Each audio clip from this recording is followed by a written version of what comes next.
నమస్కారం ఘంటారావానికి స్వాగతం ముందుగా ప్రధాన అంశాలు రానున్న 10 ఏళ్లలో 100 ఏళ్లకు అవసరమైన ప్రణాళికలు ఇక పరిపాలనపై పూర్తి స్థాయి దృష్టి సారిస్తామన్న సీఎం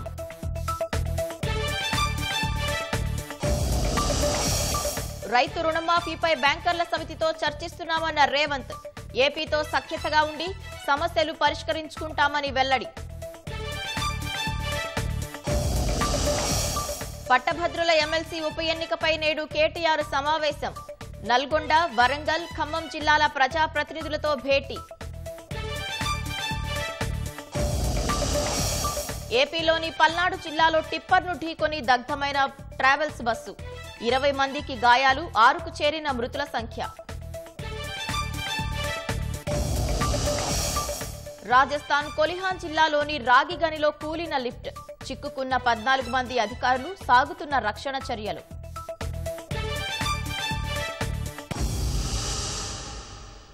రాష్ట్రంలో ఎన్నికల ప్రక్రియ పూర్తి కావడంతో ఇక పరిపాలనపై దృష్టి సారించనున్నట్లు ముఖ్యమంత్రి రేవంత్ రెడ్డి తెలిపారు. వ్యవసాయం, విద్య, వైద్యంపై ప్రత్యేకంగా దృష్టి కేంద్రీకరిస్తామన్న సీఎం రాష్ట్రంలో ఇకపై తాను ఆకస్మిక తనిఖీలు సైతం చేయనున్నట్లు చెప్పారు. రైతు కార్పొరేషన్ ఏర్పాటు చేసి రైతు రుణమాఫీకి చర్యలు తీసుకుంటామని చెప్పారు. లోక్సభ ఎన్నికల్లో రాష్ట్రంలో 9 నుంచి 13 స్థానాల్లో కాంగ్రెస్ గెలుస్తుందని ధీమా వ్యక్తం చేసిన ముఖ్యమంత్రి భారసకు 6-7 స్థానాల్లో డిపాజిట్లైనా రావని జోస్యం చెప్పారు. రాష్ట్రంలో లోక్సభ ఎన్నికల నియమావళి అమల్లోకొచ్చిన నాటి నుంచి ప్రచార కార్యక్రమాలకే పరిమితమైన సీఎం రేవంత్ రెడ్డి కోడ్ ముగియడంతో ఇక పరిపాలనపై దృష్టి కేంద్రీకరించనున్నారు. ఈ మేరకు మీడియాతో ఇష్టాగోష్ఠిగా మాట్లాడిన ముఖ్యమంత్రి ఎన్నికల ప్రక్రియ, ఫలితాలు, పరిపాలన, మునుముందు తీసుకోబోయే నిర్ణయాల గురించి ప్రస్తావించారు. రాష్ట్రంలో ఎన్నికల ప్రక్రియ పూర్తవడంతో రాజకీయ కార్యకలాపాలు ముగిశాయని ఇక పరిపాలనపై దృష్టి పెడుతున్నట్లు చెప్పారు. అసెంబ్లీలో చర్చించకుండా విధానపరమైన నిర్ణయాల్ని అమలు చేయబోమని స్పష్టం చేశారు. రైతు రుణమాఫీ చేసి తీరుతామని పునరుద్ఘాటించిన సీఎం ప్రత్యేక కార్పొరేషన్ ఏర్పాటు చేసి దానికి ఆదాయం వచ్చేలా వనరులు సమకూర్చి సేకరించిన అప్పులతో రైతు రుణాలు చెల్లిస్తామని వెల్లడించారు. రైతు పెట్టుబడి, గిట్టుబాటు ధరలపై ప్రత్యేక దృష్టి ఉంటుందని చెప్పారు. ధాన్యం కొనుగోలు విషయంలో మిల్లర్లు రైతులకు అన్యాయం చేస్తే ప్రభుత్వం చూస్తూ ఊరుకోదని హెచ్చరించారు. వర్షాలకు తడిసిన ధాన్యాన్ని కొనుగోలు చేస్తున్నట్లు తెలిపారు.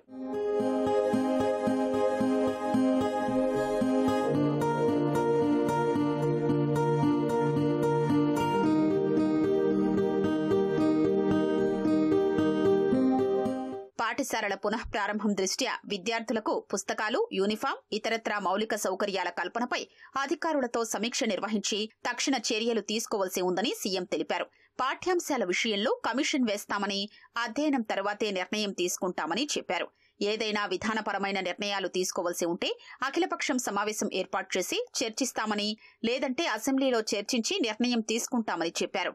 రైతులు పండించే పంటల్ని ప్రభుత్వమే కొనుగోలు చేసి రేషన్ దుకాణాల ద్వారా తక్కువ ధరకే ఇస్తామన్న సీఎం గతంలో మాదిరి ఎక్కువ నిత్యావసర వస్తువులు ఇచ్చేందుకు ప్రభుత్వం చర్యలు తీసుకుంటుందన్నారు. అయితే ఏ వస్తువులు రేషన్ దుకాణం నుంచి ఇచ్చేందుకు అవకాశం ఉంటుందో కసరత్తు చేయాల్సి ఉందన్నారు. ప్రస్తుతం ప్రధానంగా వ్యవసాయం, విద్య, వైద్యం అంశాలపై ప్రభుత్వం ప్రత్యేక దృష్టి సారించినట్లు తెలిపారు. మూసీ ప్రక్షాళనపై కన్సల్టెన్సీ నివేదిక ఆధారంగా ముందుకు వెళతామని సీఎం తెలిపారు. కేసీఆర్ మాదిరిగా తాను అపర మేధావి కాదని వ్యాఖ్యానించిన రేవంత్ రెడ్డి ప్రతి అంశంపై కసరత్తు చేసిన తరువాతే నిర్ణయాలు ఉంటాయని స్పష్టం చేశారు. హైదరాబాద్ ను యూటీ చేస్తారని ప్రచారం చేయడం తెలివి తక్కువతనమని సీఎం పేర్కొన్నారు. దేశ 2వ రాజధానిగా హైదరాబాద్ ను చేసినా రాష్ట్ర ఆదాయానికి ఎలాంటి ఇబ్బంది ఉండదన్నారు. రాష్ట్ర రాజధానికి దీటుగా వరంగల్ నగరాన్ని అభివృద్ది చేస్తామన్న సీఎం అక్కడ విమానాశ్రయాన్ని నిర్మించనున్నట్లు తెలిపారు. గోదావరి జలాల్ని హుస్సేన్ సాగర్, హిమాయత్ సాగర్ కు వచ్చేలా చర్యలు చేపట్టనున్నట్లు తెలిపారు. కాలుష్యాన్ని వెదజల్లే కంపెనీలు ఒకే చోట ఉండకూడదని, అందుకే రీజనల్ రింగ్ రోడ్డు వస్తే ఔటర్ రింగ్ రోడ్డు మధ్య ఫార్మాసిటీల్ని అభివృద్ది చేస్తామని చెప్పారు. రాష్ట్ర అభివృద్దికి ప్రాంతీయ రింగు రోడ్డు కీలకం కానుందన్న సీఎం రేడియల్ రహదారులు ఏర్పాటు చేస్తామని తెలిపారు. రాష్ట్రంలో మండలాలు, రెవెన్యూ డివిజన్లను క్రమబద్దీకరించాలని, ఆ తర్వాతే జిల్లాల అంశాన్ని పరిశీలిస్తామని చెప్పారు. 10 ఏళ్లలో 100 సంవత్సరాలకు సరిపడే ప్రణాళికను అందించడమే లక్ష్యంగా తాను పనిచేస్తున్నట్లు ముఖ్యమంత్రి తెలిపారు. రాష్ట్రంలో 65 ఐటీఐలను టాటా సంస్థ 1800 కోట్లతో పూర్తి స్థాయిలో అప్గ్రేడ్ చేస్తున్నట్లు చెప్పారు. కార్పొరేట్ ఆసుపత్రులు, పాఠశాలల విషయంలో పూర్తి స్థాయిలో అధ్యయనం చేయాల్సి ఉందన్నారు. రేషన్ కార్డులు ఇవ్వడానికి ఎలాంటి పరిమితి లేదని, అది నిరంతర ప్రక్రియగా పేర్కొన్నారు.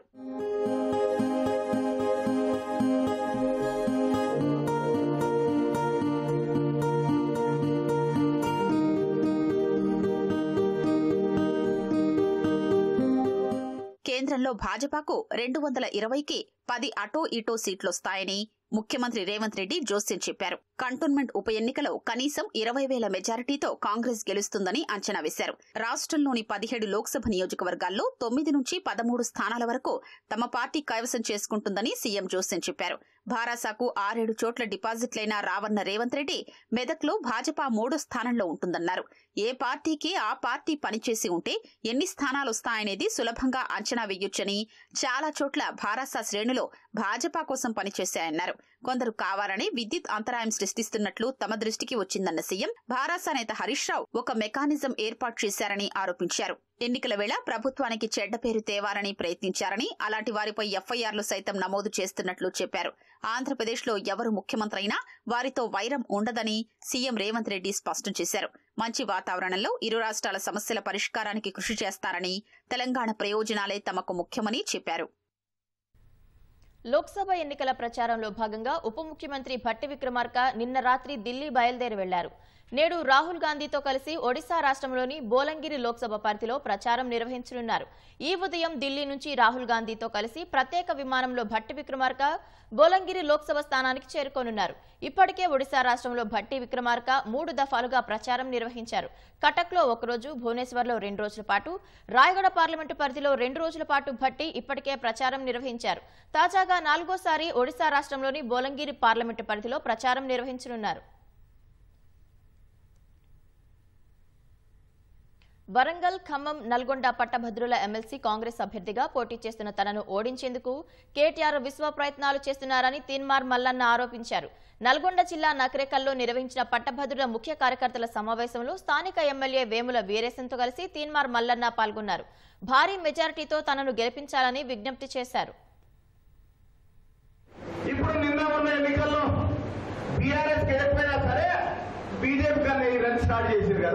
రేపు పొద్దున ఇటువంటి కుట్రలు కూడా ఉంటాయి. ఈ కుట్రలను ఛేదించే విధంగా ఇప్పుడు కేటీ రామారావు టాస్క్ పెట్టుకుని నిమియాల ఏంటంటే తీన్మార్ వలన మంచోడు కాదని రోజుకో 2 వీడియోలు తయారు చేయాలన్న వాళ్ళు. తీన్మార్ వలన మంచోడు వచ్చేటోడా మా అన్న తమ్ముళ్ళు చెప్పారా, మా సోదరులు చెప్పారా?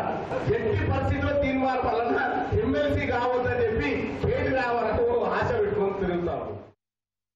శాసనమండలి ఉప ఎన్నికపై భారత రాష్ట్ర సమితి కార్యనిర్వాహక అధ్యక్షుడు కేటీఆర్ నేడు కీలక సమావేశం నిర్వహించనున్నారు. నల్గొండ, వరంగల్, ఖమ్మం పట్టభద్రుల ఎమ్మెల్సీ స్థానానికి ఉప ఎన్నిక జరుగుతోంది. ఉప ఎన్నికలో పార్టీ అభ్యర్థిగా రాకేష్ రెడ్డిని భారాసా బరిలో దింపింది. నామినేషన్ల ఉపసంహరణ ఘట్టం పూర్తయి ప్రచార పర్వం కొనసాగుతున్న తరుణంలో నియోజకవర్గ పరిధిలోని నేతలతో కేటీఆర్ ఇవాళ సమావేశం కానున్నారు. 3 ఉమ్మడి జిల్లాల పరిధిలోని ప్రజాప్రతినిధులు, సీనియర్ నేతలు, ముఖ్యులతో ఆయన భేటీ కానున్నారు. ఉప ఎన్నికలో అనుసరించాల్సిన వ్యూహం, పార్టీ కార్యాచరణ, ప్రజల్లోకి తీసుకెళ్లాల్సిన అంశాలపై చర్చించి నేతలకు దిశానిర్దేశం చేయనున్నారు. 2007లో శాసనమండలి పునరుద్ధరణ అయినప్పటి నుంచి నల్గొండ, వరంగల్, ఖమ్మం పట్టభద్రుల స్థానంలో భారాస అభ్యర్థులే గెలుస్తూ వస్తున్నారు.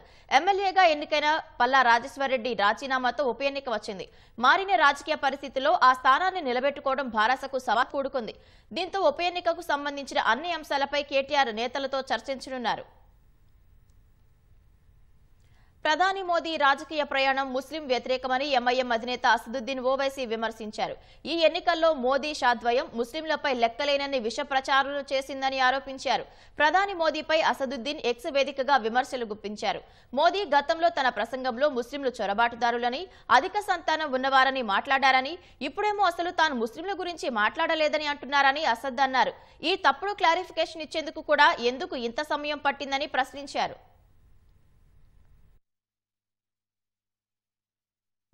పల్నాడు జిల్లా చిలుకూరుపేట మండలం పసుమర్రు వద్ద జరిగిన ఘోర రోడ్డు ప్రమాదంలో మృతుల సంఖ్య 6కు చేరుకుంది.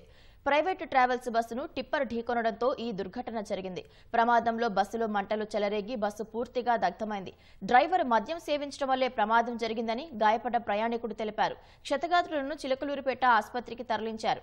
అనంతరం మెరుగైన చికిత్స కోసం గుంటూరు జీహెచ్కు తరలించారు. మృతులు బాపట్ల జిల్లా నీలాయపాలెం వాసులుగా గుర్తించారు. ప్రమాదంలో టిప్పర్ డ్రైవర్ మృతి చెందాడు. టిప్పర్ డ్రైవర్ మధ్యప్రదేశ్కు చెందిన హరిసింగ్గా గుర్తించారు. చిలుకూరుపేట మండలం పసుమరు సమీపంలో జరిగినటువంటి బస్సు ప్రమాద ఘటనకు సంబంధించినటువంటి బాధితులు 10 మంది గుంటూరు వచ్చారు. చిలుకూరుపేట ఆసుపత్రిలో ప్రాథమిక చికిత్స అనంతరం వారు గుంటూరు జీజీహెచ్కి వచ్చారు. వారిలో 5 మందికి స్వల్ప గాయాలయ్యాయి. వారికి సంబంధించి స్కానింగ్ అలాగే ఎక్స్రేలు తీసి వారికి ఆరోగ్య పరిస్థితి ప్రాణాలకైతే ఎలాంటి ఇబ్బంది లేదని చెప్పేసి వైద్యులు తేల్చారు. భావన అన్నటువంటి మరొక మహిళ 15% కాలిన గాయాలతో ఉండటంతో ఆమెను రమేష్ ఆసుపత్రికి తరలించారు మెరుగైన వైద్యం కోసం. ఆమెకు కూడా ఎలాంటి ఇబ్బంది లేదని చెప్పేసి రమేష్ ఆసుపత్రి వైద్యులు తెలిపారు. ప్రధానంగా ఆ బస్సు ప్రమాదం జరిగిన వెంటనే వారికి ఒక్కసారిగా అందరూ కూడా నిద్రమత్తులో ఉన్నారు. ఎందుకంటే అర్ధరాత్రి సమయంలో జరిగింది కాబట్టి ఆ సమయంలో ఒక నిద్ర నుంచి లేచినటువంటి వారందరూ కూడా అప్పటికే ఆ ముందు వైపు ఉన్న సీట్లను ఇరిగిపోయి మొఖాలకు కాళ్ళకు తగలడంతో కొంత ఏం జరిగిందో తెలియని పరిస్థితి. అదే సమయంలో బస్సులో ముందు వైపున మంటలు చెరగడం పొగలు రావడంతో కొంత ఉక్కిరి బిక్కిరికి గురయ్యారు. ఆ పొగ పీల్చుకొని చాలా మంది కూడా కొంత ఊపిరి ఆడనటువంటి పరిస్థితి ఏర్పడింది. వారందరూ కూడా ఎలాగోలా పగిలిన అద్దాల్లోంచి కిటికీలోంచి కొంతమంది దిగారు. అలాగే కొంతమంది బస్సు ప్రధాన ద్వారం నుంచి మరి కొంతమంది దిగి తమ ప్రాణాలను అయితే కాపాడుకున్నారు. బస్సు డ్రైవర్ కొంత మధ్యమత్తులో ఉన్నారనేటువంటి అభిప్రాయం అయితే ఆ గాయపడినటువంటి ప్రమాద బాధితులు అయితే వెంకటరావు అనేటువంటి బాధితుడు కొద్దిసేపు క్రితం మాట్లాడుతూ తెలిపారు. అతను తాగి ఉండడం వల్లే ఆ ట్రిప్పర్ ముందుగా ఆగి ఉంది. ఆ ఆగి ఉన్న ట్రిప్పర్ను వెళ్ళి రాంగ్ రూట్లో వెళ్ళి ఢీ కొట్టారు. అందువల్లే ప్రమాదం జరిగిందని చెప్పేసి అయితే చెప్తున్నారు.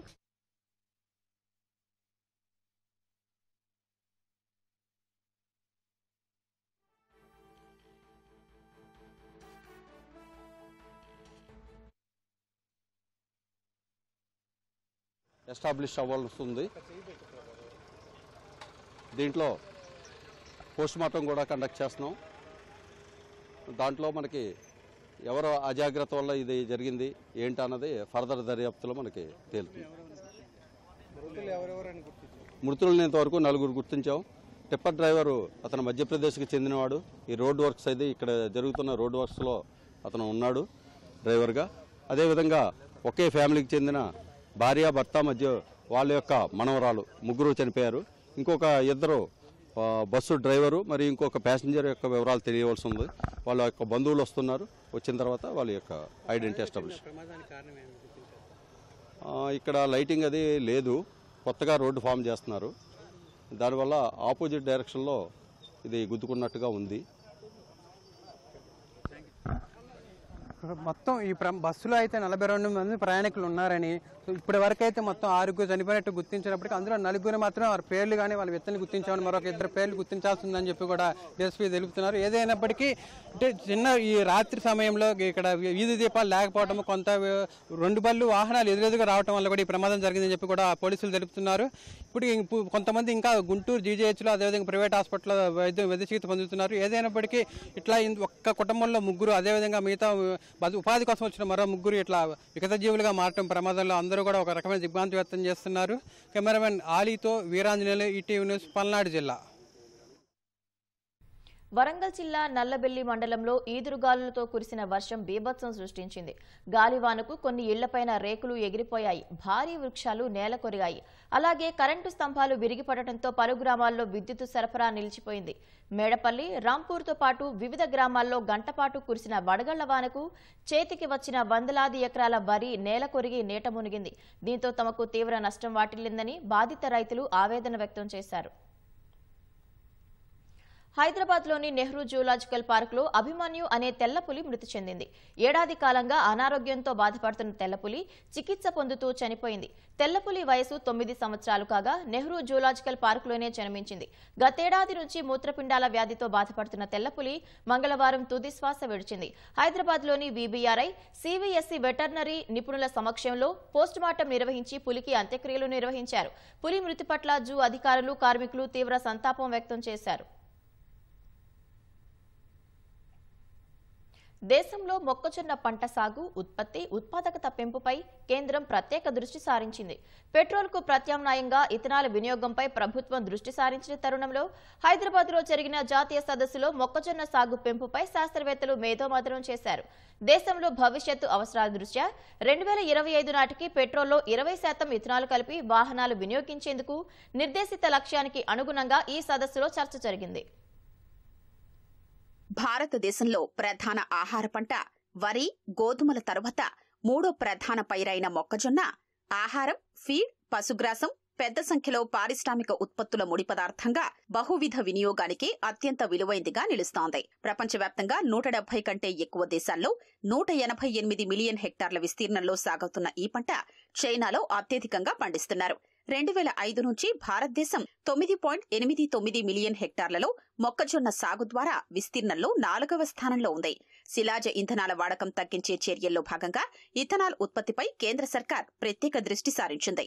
ఈ మేరకు ఇథనాల్ బ్లెండింగ్ చేయడానికి నిర్ణయం తీసుకోగా మొక్కజొన్న సాగు పెంచే దిశగా అధ్యయనం చేయాలని వ్యవసాయ పరిశోధనా సంస్థలు, విశ్వవిద్యాలయాలు, శాస్త్రవేత్తలకు ప్రభుత్వం సూచించింది.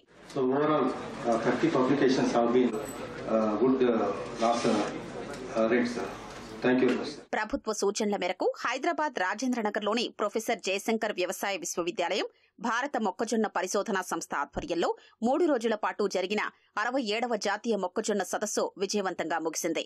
దేశంలో సాగుకు అనుకూలమైన రాష్ట్రాల్లో మొక్కజొన్న సాగు, విస్తీర్ణం, ఉత్పత్తి, ఉత్పాదకత పెంపు కోసం చేపట్టాల్సిన చర్యలు, పరిశోధనలు, నూతన పంట రకాలు, సంకరజాతి వంగడాల సృష్టి వంటి అంశాలపై శాస్త్రవేత్తలు చర్చించారు.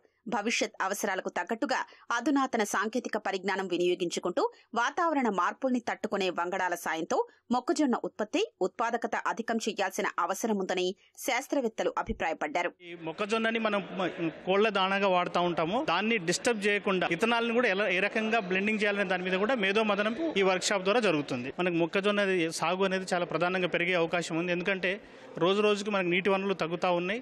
1 ఎకరం వరి పండించే బదులు 3 ఎకరాల్లో మనం మొక్కజొన్నను సాగు చేసే అవకాశం ఉంది. కాబట్టి దేశవ్యాప్తంగా ఈ పరిశోధనలు ప్రైవేట్ సంస్థలు కానీ ప్రభుత్వ సంస్థలు కానీ మొక్కజొన్నలో నీటి ఎద్దడిని తట్టుకుని, అట్లాగే వాటర్ లాగింగ్ కండిషన్ అంటే నీరు ఎక్కున్నప్పుడు తట్టుకోవడం లేదా నీరు తక్కువప్పుడు తట్టుకునే రకాలు తయారు చేయడానికి చాలా కృషి చేస్తా ఉన్నారు. దేశంలో ఉత్పత్తి చేస్తున్న మొక్కజొన్నలో 47% కోళ్ల దాణా కోసం పౌల్ట్రీ పరిశ్రమలో వినియోగిస్తుండగా మరో 13% పశుగ్రాసానికి వెళుతోంది.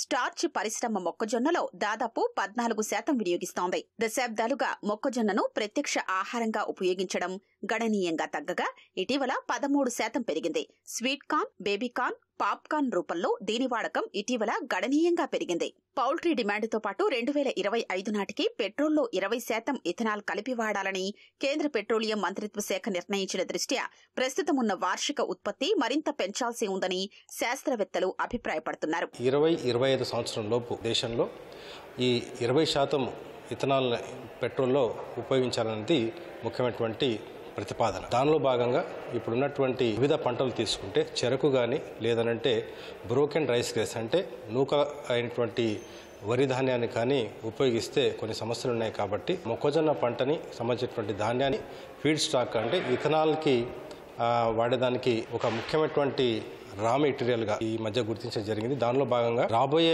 20-30 సంవత్సరం లోపు ఈ ఇథనాల్ బ్లెండింగ్ పెట్రోల్ 30% పెంపొందించాలి అంటే మొక్కజొన్న ఒక ముఖ్యమైన పంటగా భారతదేశ ప్రభుత్వం గుర్తించడం జరిగింది. దానిలో భాగంగా ఒక నిర్దిష్టమైనటువంటి ప్రణాళిక తీసుకురావాలనే ఉద్దేశంతో మే 8 నుంచి 10 తేదీ వరకు కూడా ఈ జాతీయ కార్యశాలను ఇక్కడ వ్యవసాయ విశ్వవిద్యాలయం చేయడం జరిగింది. పెట్రోల్లో 20% ఇథనాల్ కలిపి విక్రయించే పెట్రోల్ను E20గా పరిగణిస్తారు. 2025 నాటికి దేశవ్యాప్తంగా E20 పంపులు అందుబాటులోకి రానుండగా 2023 ఫిబ్రవరి మొదటి వారం నుంచి ఈ పంపులు ప్రారంభించారు. ఇప్పటిదాకా 750కి పైగా E20 పంపులు అందుబాటులోకి రాగా మరో 2 ఏళ్లలో అన్ని ప్రాంతాల్లో విస్తరించే దిశగా కేంద్ర ప్రభుత్వం చర్యలు చేపట్టింది. 2013-14లో పెట్రోల్లో ఇథనాల్ వాటా 1.53% నుంచి గతేడాది మార్చి నాటికి 11.5% పెరిగింది. రాబోయే రోజుల్లో తప్పకుండా మన భారతదేశం నుంచి ఇథనాల్ ఉత్పత్తిలో ఎక్కువ శాతం మనం పెంపొందించే విధంగా ఈ సదస్సు ద్వారా మొక్కజొన్నలో పరిశోధనలు జరుగుతున్నాయి. ఈ విధంగా ఈ 3 రోజుల్లో భారతదేశంలోని అందరు శాస్త్రవేత్తలు ఈ ఇథనాల్ ఉత్పత్తిని పెంచే విధంగా ఎలాంటి సంకర వంగడాలను ఉత్పత్తి చేసుకోవాలి, వాటి మీద పరిశోధనలు అందరం కలిసి ఏ విధంగా చేసుకోవాలనే అంశాల మీద చర్చించుకొని ఈ 3 రోజుల మీటింగ్ తర్వాత దీనికి సంబంధించిన అంశాలను అటు భారత ప్రభుత్వానికి ఇటు రాష్ట్ర ప్రభుత్వానికి అందజేయడం జరుగుతుంది. తప్పకుండా ఈ సదస్సు ద్వారా రాబోయే రోజుల్లో మనం ఇథనాల్ ఉత్పత్తిని పెంచే విధంగా ప్రయత్నాలు చేయటం మనలో అతిశయోక్తి ఏమీ లేదు. ప్రపంచంలో 3వ అతిపెద్ద ఇంధన వినియోగదారు అయిన భారత్ మూడో అతిపెద్ద చమురు, మూడో అతిపెద్ద ఎల్పీజీ వినియోగదారుగా నిలుస్తోంది. సహజ వాయువు దిగుమతులు, జీహెచ్జీ ఉద్గారాలు, వ్యవసాయ అవశేషాల్ని కాల్చడం తగ్గించడం, రైతులకు లాభదాయక ఆదాయం అందించాలనే ప్రభుత్వ లక్ష్యానికి అనుగుణంగా శాస్త్రవేత్తలు అధ్యయనం చేస్తున్నారు. సార్వత్రిక ఎన్నికల్లో మిగిలిన 3 దశల్లో జాతీయ పార్టీల ప్రచార తారలు, స్టార్ క్యాంపెయినర్లు ఇతరులకు ఆదర్శంగా మెలగాలని, సమాజంలో సున్నితమైన కూర్పును పాడు చేయవద్దని కేంద్ర ఎన్నికల సంఘం కోరింది. తమ మాటలు, ప్రస్తావనల్లో సంయమనం ఉండేలా చూసుకోవాల్సిన బాధ్యత ప్రధానంగా అగ్రనేతలపైనే ఉందని పేర్కొంది. ప్రధాని నరేంద్ర మోదీ, కాంగ్రెస్ అగ్రనేత రాహుల్ గాంధీలు ఎన్నికల ప్రవర్తనా నియమావళి ఎంసీసీని ఉల్లంఘించారనే ఫిర్యాదులపై భాజపా అధ్యక్షుడు జేపీ నడ్డా, ఏఐసీసీ అధ్యక్షుడు మల్లికార్జున ఖర్గేలకు ఇటీవల ఈసీ షోకాజ్ నోటీసులు జారీ చేసింది. ఈ నేపథ్యంలో ఈసీ ఒక ప్రకటన విడుదల చేసింది. సామాజిక కూర్పునకు శాశ్వతంగా భంగం కలిగించే ప్రయత్నాలు ఏమాత్రం చేయవద్దని హితవు పలికింది. గతంలో నేతలకు వ్యక్తిగతంగా నోటీసులు ఇచ్చేవాళ్లమని, ఈసారి మాత్రం పార్టీల అధ్యక్షుల ద్వారా వాటి నేతలను ముందే అప్రమత్తం చేస్తున్నామని ఈసీ తెలిపింది.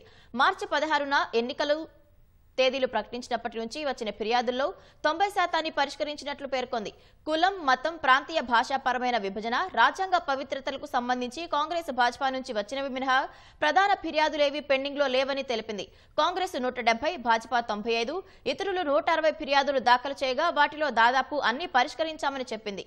పెండింగ్లో ఉన్న వాటిపై ఇరుపక్షాల నుంచి అందిన స్పందనల్ని పరిశీలిస్తున్నామని వివరించింది. ఎంసీసీ అమల్లోకి వచ్చి 2 నెలలు కావస్తుందని, వివిధ పార్టీలు అభ్యర్థులు చేసిన ప్రచారంలో హింసాత్మక ఘటనలు దాదాపు లేవని పేర్కొంది. ధ్వని కాలుష్యం తక్కువేనని ఈసీ తెలిపింది. తనకు 3,02,00,000 రూపాయల విలువైన చరాస్తులు ఉన్నట్లు ప్రధాని నరేంద్ర మోదీ ఎన్నికల అఫిడవిట్లో వెల్లడించారు. వారణాసి పార్లమెంటు స్థానం నుంచి నామినేషన్ దాఖలు చేసిన ప్రధాని తనకు సొంత ఇల్లు, భూమి, కనీసం కారు కూడా లేదని వెల్లడించారు. తన వద్ద 52,920 రూపాయల నగదు ఉన్నట్లు తెలిపారు. ప్రధాని నరేంద్ర మోదీ నామినేషన్ సందర్భంగా దాఖలు చేసిన అఫిడవిట్లో ఆసక్తికర అంశాలు వెల్లడయ్యాయి. తనకు 3,02,00,000 విలువైన చరాస్తులు ఉన్నాయని అఫిడవిట్లో మోదీ పేర్కొన్నారు. 52,920 రూపాయల నగదు తన వద్ద ఉన్నట్లు పత్రాల్లో మోదీ వెల్లడించారు. సొంత భూమి, ఇళ్లు, కారు తనకు లేవని స్పష్టం చేశారు. మోదీ పన్ను పరిధిలోకి వచ్చే ఆదాయం 2018-19 ఆర్థిక సంవత్సరంలో 11 లక్షలు ఉండగా అది 2022-23 ఆర్థిక సంవత్సరం నాటికి 23.5 లక్షలు అయింది.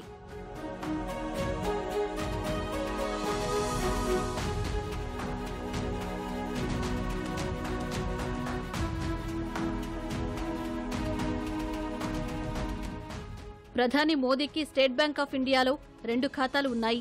గాంధీనగర్లోని ఎస్బీఐ బ్రాంచ్ ఖాతాలో 73,304 రూపాయల డిపాజిట్ ఉండగా వారణాసి బ్రాంచ్లో 7,000 మాత్రమే ఉన్నాయి. అయితే ఎస్బీఐలో మోదీ పేరిట 2,85,60,338 రూపాయల విలువైన ఫిక్స్డ్ డిపాజిట్ ఉన్నట్లు తెలిసింది.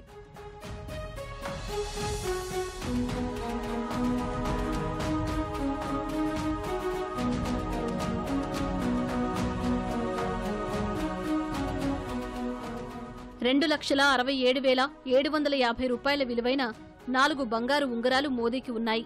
2014లో తొలిసారిగా వారణాసి నుంచి ఎన్డీఏ అభ్యర్థిగా మోదీ పోటీ చేశారు. మూడోసారి ప్రధానమంత్రి పదవి చేపట్టాలనుకుంటున్న మోదీ ఈసారి మళ్లీ వారణాసి స్థానం నుంచే నామినేషన్ దాఖలు చేశారు. 7వ విడతలో భాగంగా జూన్ 1న వారణాసిలో ఎన్నికలు జరగనున్నాయి. రాజస్థాన్ జుంజును జిల్లాలోని కొలిహాన్ రాగి గనిలో 15 మంది చిక్కుకున్నారు. గనిలోని లిఫ్ట్ కూలిపోవడం వల్ల విజిలెన్స్ సిబ్బంది, అధికారులు లోపల చిక్కుకున్నారు. అర్ధరాత్రి హిందుస్థాన్ కాపర్ లిమిటెడ్ హెచ్సీఎల్ కు చెందిన రాగి గనిలో ఈ ఘటన జరిగింది. గనిలో చిక్కుకుపోయిన వారిలో ఇప్పటి వరకు 3 సురక్షితంగా బయటకు తీసుకొచ్చారు. మిగతా వారిని రక్షించేందుకు సహాయక చర్యలు కొనసాగిస్తున్నారు. అయితే ఇప్పటి వరకు ఎలాంటి ప్రాణ నష్టం జరగలేదని సమాచారం. అత్యవసర వైద్యం కోసం ఘటనా స్థలం వద్ద అంబులెన్స్లను సిద్ధంగా ఉంచారు. మానవాళికి వివిధ రంగాల్లో ఎంతో సాయం అందిస్తున్న రోబోలు ఇకపై అంతరిక్షంలో కూడా తోడుగా ఉండనున్నాయి. రోదసీలో వ్యోమగాములకు సాయం అందించే రోబోలను చైనా పరిశోధకులు అభివృద్ధి చేశారు. వీటిపై అన్ని పరీక్షలు నిర్వహించి త్వరలోనే చైనా అంతరిక్ష కేంద్రానికి పంపనున్నారు. వివిధ రంగాల్లో మానవునికి ఎంతో సాయం అందిస్తోన్న రోబోలు ఇప్పుడు అంతరిక్షంలో కూడా బాసటగా నిలవనున్నాయి. రోదసీలో వ్యోమగాములకు సాయం అందించే రోబోలను చైనా తయారు చేసింది. త్వరలోనే ఈ రోబోలను చైనా అంతరిక్ష కేంద్రంలో మోహరించనున్నారు. రోజువారీ కార్యకలాపాల్లో ఈ రోబో వ్యోమగాములకు సహాయం చేయనుంది.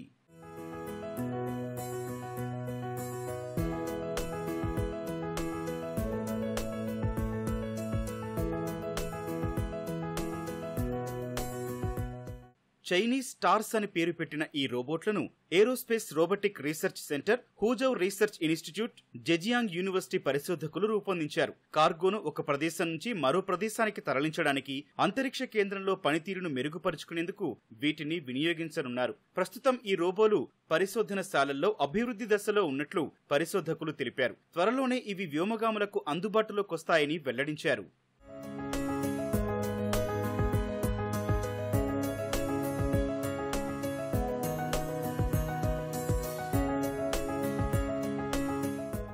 మొత్తంగా 3 రకాల స్పేస్ స్టేషన్ రోబోలు అభివృద్ధి దశలో ఉన్నాయి. ఇక్కడ మనం చూస్తున్న హ్యూమనాయిడ్ రోబోట్ అంతరిక్ష కేంద్రంలోని వ్యోమగాములకు కొన్ని సేవలను అందించడానికి తయారు చేశారు. రోజువారీ విధుల్లో వారికిది ఉపయోగపడనుంది. రెండవది గ్రౌండ్ ఫాలోయింగ్ రోబోట్, రవాణా వాహనం. ఇది రికార్డింగ్, చిత్రీకరణ చేయడానికి, కొన్ని వస్తువులను మోసుకెళ్లడంలో సహాయం చేస్తుంది. మూడవ రకం robot on orbit service robot. ఇది మరింత ప్రత్యేకమైనది. ఇది మెల్లగా నడుస్తూ అంతరిక్ష నౌక ఉపరితలాన్ని పర్యవేక్షించగలదు. స్వయం ప్రతిపత్తి, తెలివైన ఆన్ ఆర్బిట్ సర్వీస్ రోబోట్ భవిష్యత్ ట్రెండ్ను సూచిస్తుందని పరిశోధకులు చెబుతున్నారు.